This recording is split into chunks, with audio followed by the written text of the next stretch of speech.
बच्चों ने बता दिया है लोगों को कि हम ईमानदार हैं, हम मोदी शाह को नहीं डरते। हम ईमानदार हैं, सरकार को नहीं डरते। हम ईमानदार मेहनती स्टूडेंट हैं, हम ये तानाशाही को नहीं डरते। चप्पल और स्लीपर पहनकर कोई पुलिस वाला होता है क्या? मुंह छुपाकर सिविल ड्रेस के अंदर कोई पुलिस वाला होता है क्या? स्वागत है आपका 10 आउट टाइम से। मैं हूं ज़ैद अहमद। अभी इस वक्त हम नांदेड़ के ITI कॉर्नर के पास मौजूद है। आज पूरे महाराष्ट्र में वंचित बहुजन आघाड़ी तरफ से महाराष्ट्र बंद का आह्वान किया गया है। पिछले दिनों जो दिल्ली में छात्रों पर अत्याचार हुआ, पुलिस ने जो लाठीचार्ज की छात्रों पर, इसकी ज़िम्मन में आज वंचित बहुजन आघाड़ी की तरफ से महाराष्ट्र बंद रखने का आह्वान किया गया और आंदोलन किया गया। इस वंचित बहुजन आघाड़ी तरफ से यहाँ पर धरना प्रदर्शन किया जा रहा है। आइए हम यहाँ के लोगों से जानते हैं कि उनकी क्या डिमांड है और क्या कहेंगे। अभी हमारे साथ वंचित बहुजन आघाड़ी के Maharashtra vice president Farooq Ahmed sir मौजूद है। फारूक सर, जैसा कि आज आपने पूरा महाराष्ट्र बंद करने का आह्वान किया है, तो ये क्यों रखा गया और क्या क्या कहेंगे इसके ऊपर, आप बताइए। देखिए, जब भी जो हुकूमतें होती है वो अपने दायरों को लान देती है। जब भी ये हुकूमतें मसावत के दायरे से बाहर निकल जाती है, इनको सबक सिखाने के लिए इस मिट्टी में कोई ना कोई जन्मा है। वक्त के चलते हमने देखा है कि पहले तथागत गौतम बुद्ध जन्मे थे, चारवाक जन्मे थे, महावीर जन्मे थे, शिवाजी महाराज जन्मे थे, हज़रत टीपू सुल्तान जन्मे, महात्मा फुले जन्मे और डॉक्टर बाबा साहब अम्बेडकर जन्मे, अन्नाभाऊ साठे जन्मे।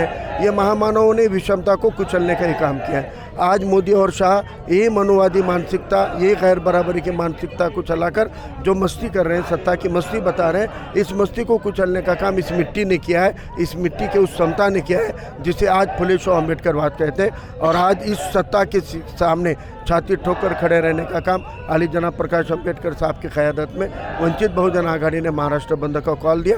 और जिन जिन पार्टियों ने इसको समर्थन दिया, हम उन सभी का शुक्रिया अदा करते हैं। सर, जिस तरह दिल्ली में स्टूडेंट पर जो अत्याचार किया गया है और जो सिविल ड्रेस में जो गुंडे बोला जा रहा है उनको, वो लोग बच्चे स्टूडेंट को मार रहे हैं, तो इसके ऊपर आप क्या कहेंगे? देखिए, अगर वो वाकई पुलिस वाले भी है तो वो गुंडे और उन्होंने जालिमाना हरकत की है। लेकिन हमने देखा है कैमरे में चप्पल और स्लीपर पहनकर कोई पुलिस वाला होता है क्या? मुंह छुपाकर सिविल ड्रेस के अंदर कोई पुलिस वाला होता है क्या?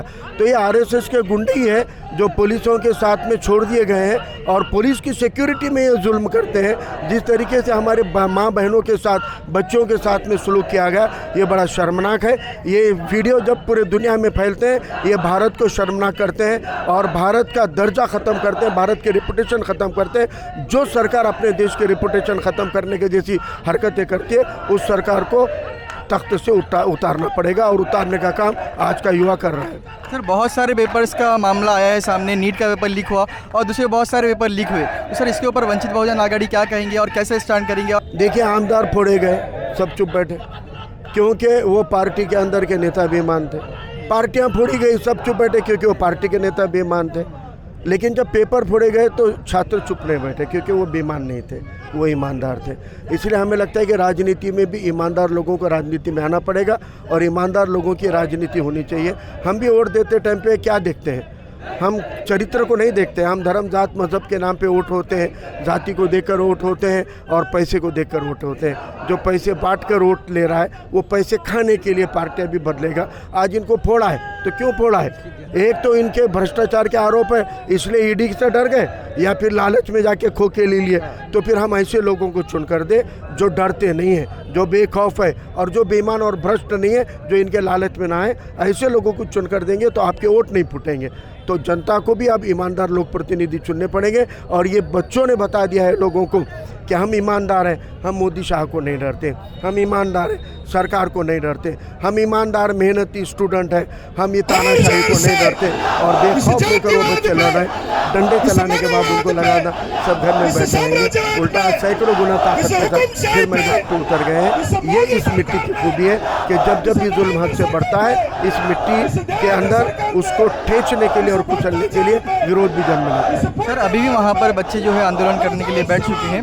उनका एक ही मांग है कि धर्मेंद्र प्रधान जो है वो इस्तीफा देना चाहिए। तो इसके ऊपर सर वंचित बहुजन आघाड़ी कैसे उनका सपोर्ट करेंगी और वंचित बहुजन आघाड़ी कैसे उनके साथ देंगे? देखिए, मुझे लगता है कि पेपर फुटी के ऊपर, नीट के और TET के ऊपर वंचित बहुजन आघाड़ी के सम्यक विद्यार्थी आघाड़ी खुद रास्ते पे उतर के लड़ रही है। और ये कॉकरोच आंदोलन तो बाद में आया है, लेकिन वंचित बहुजन आघाड़ी ने सबसे पहले ये मुद्दा उठाया है। और मुझे लगता है कि ये विषय जो है खाली धर्मेंद्र प्रधान के राजीनामे से हल नहीं होने वाला है। धर्मेंद्र प्रधान कौन है? कठपुतली है मोदी के शाह के इशारों पे चलने वाली। तो हमको मोदी और शाह को ही ये सबक सिखाना पड़ेगा कि संविधान के दायरे में अगर वो सरकार नहीं चलाएंगे तो चुनाव की भी ज़रूरत नहीं, सरकार और तख्त से हटाने के लिए देश की जनता काबिल है।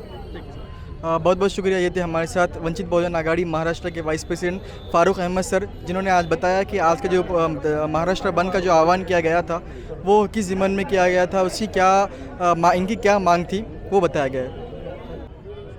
अभी हमारे साथ वंचित बहुजन आघाड़ी के स्पोक पर्सन भी मौजूद है।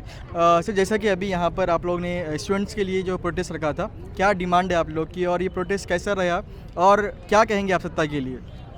जो मोदी शाह की जो तानाशाही सरकार है, इसके विरोध में बाला साहब आम्बेडकर ने आज महाराष्ट्र बंद का कॉल किए। इस कॉल में नांदेड़ जिले के पूरे स्कूल कॉलेजेस बंद में इन्वॉल्व है। वो उन्होंने स्वयं स्फूर्ति से इस बंद में सहभाग लिया वाला है और ये तानाशाही सरकार का हम विरोध करने के लिए रास्ते पे उतरे वाले हैं।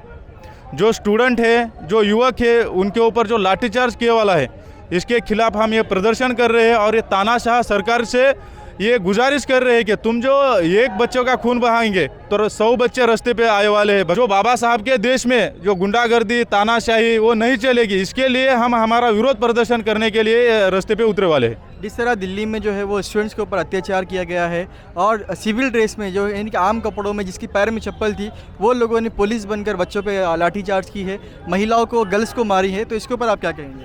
नहीं, ये तो पुलिस वाले हैं, कौन है? हमारा तो कहना है कि ये बीजेपी के आदमी है, बीजेपी के संघ के कार्यकर्ता है।